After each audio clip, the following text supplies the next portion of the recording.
Hi everyone, I'm Shirley Lee with Entertainment Weekly, and I'm here with the cast and producer of The Man in the High Castle, and we are all in here in a non-high castle. But welcome everyone, hope everyone's doing well. I want to start off talking about season 2. You guys just had your panel, and we saw some wild clips. Juliana has been on the run, and encounters John. So tell me about... Always running. Encounters John. Yeah, encounters. No, gets interrogated by, basically. So Juliana, tell me about... not Juliana. Alexa, tell me about... Juliana. She's not convincing. Look, at this stage of the day, we'll answer to anything. Yeah. So. There you go. Phew, okay, I'll answer to Juliana at this point. Coffee on So- it, whatever you want. Just give me some coffee. Alexa, tell me about Juliana's psyche at this point. Is she just demoralized, or is she trying to fight back? I think black and white is never really applicable. I think, as far as especially, I think in any realm of character description, it's kind of difficult. But you know, as it would be to describe you or me or anyone else. But I think she's. I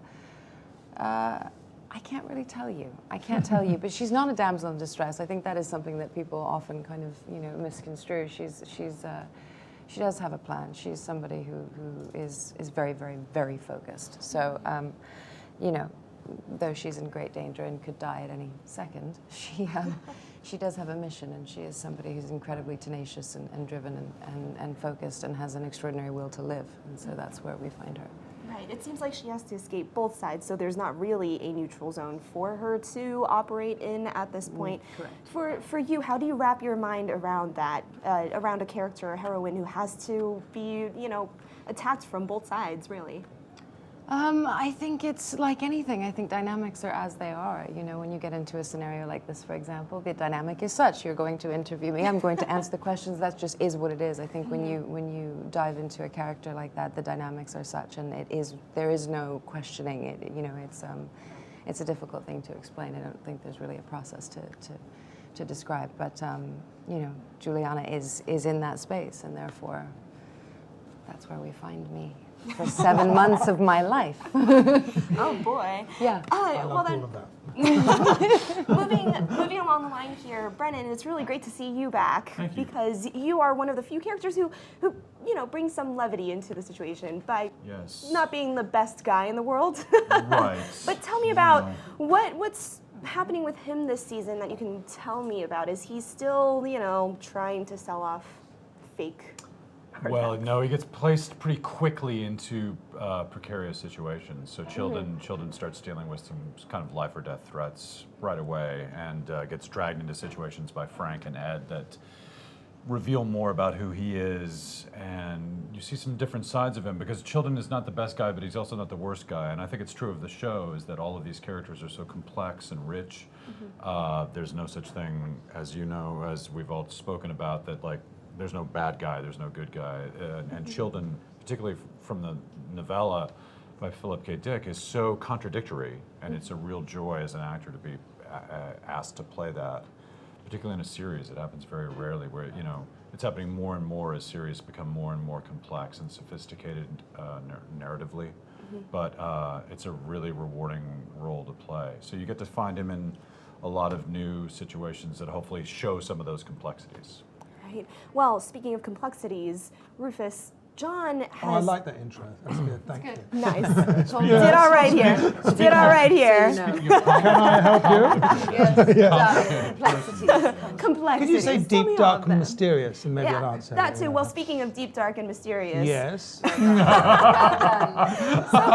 Rufus, John in season 1, he has Well done. been squarely in the right? He is Yeah. high-ranking, and now he's dealing with his son's health situation.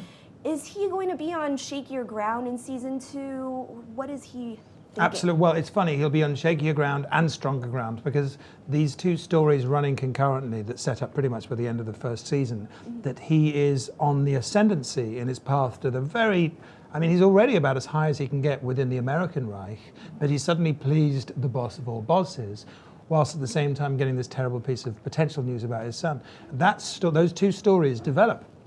He gets given extra responsibility, personally from Hitler, to search out the man in the high castle, whilst at the same time his son's situation, after his initial attempts to kind of dream it away, come back and get larger and larger and larger.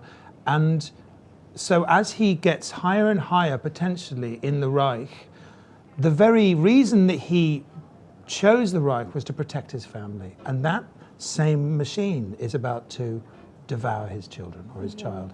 So those two stories are in total conflict, but they grow at the same rate through the course of the second season. So yeah, it gets more complex. It's interesting to see that all of your characters are kind of experiencing this glitch in the machine. Really, you're caught between two different worlds that you can't really get out of, but you have to deal with. So David, that leads me to you.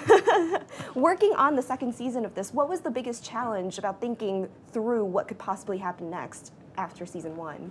I wouldn't say it was a challenge as much as there was so many rich opportunities. I mean, the world has become one that is ever more sort of treacherous globally, but for our characters individually, they are all in different ways, living on a precipice where every decision has potentially significant ramifications. So it's a time of incredible stakes for them personally and interpersonally, but at the same time, it is a world whose future from day to day is unpredictable, and I think that's something ironically we can relate to in our own way today, and to look at an alternative history and try and imagine what choices would we make if we were in their situation. And how does season 2 continue to be relevant to today's history, this alternate history, to our history?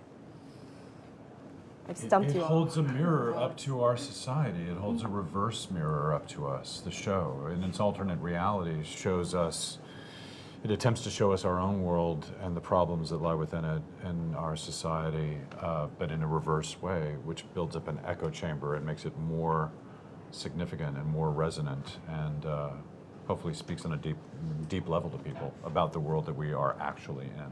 Yeah, so that thing that, Oscar Wilde, well, a lot of things get attributed Oh, here to we him go. that he didn't You're gonna say. quote I Oscar believe. Wilde. Yeah, okay. No, That's Oscar fine. Wilde said, Here comes the Oscar Wilde quote.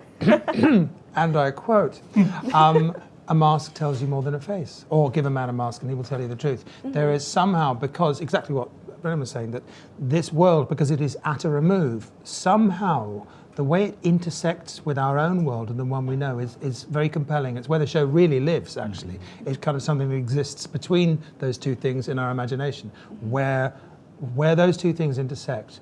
And it's extraordinary, really, the differences and the similarities. They keep on popping up as you watch it. And that's part of the reason it's so fascinating as an audience member. You find yourself getting drawn in. I think that's the reason why. Yeah. Well, very last thing. In the trailer that was unveiled today, we saw that Marilyn Monroe, it was also in the teaser, Marilyn Monroe is in the teaser in the trailer. David, and I guess the rest of the cast, are there any other historical figures, real-life figures that we'll be seeing? Well, she only appears in the trailer, in the teaser. She doesn't actually appear in the show, but you Doesn't exist. She's a in stormtrooper. our Yeah. world. She just never went blonde. That would be exciting. Yeah. But there will continue to be sort of literal reference points, both within sort of pop culture and obviously within certain historical events that will be sort of touchstone references over the course of the series. I mean, we have not advanced in terms of our fictional reality time very far. I mean, we've only, I think, gone about 21 days or so in season 1. So there's quite an intensification of things transpiring and a lot to still orient It to. also looks like the actors are aging really quickly. Yeah. That's what happens in alternate history. They're stressful They're under a lot of stress. You spend a year to shoot something that only takes place in 2 weeks. It's a strain on all of us. It is. Yeah. Oh, well, on that note, thank you guys for stopping by. Stick with EW.com for more New York Comic Con coverage.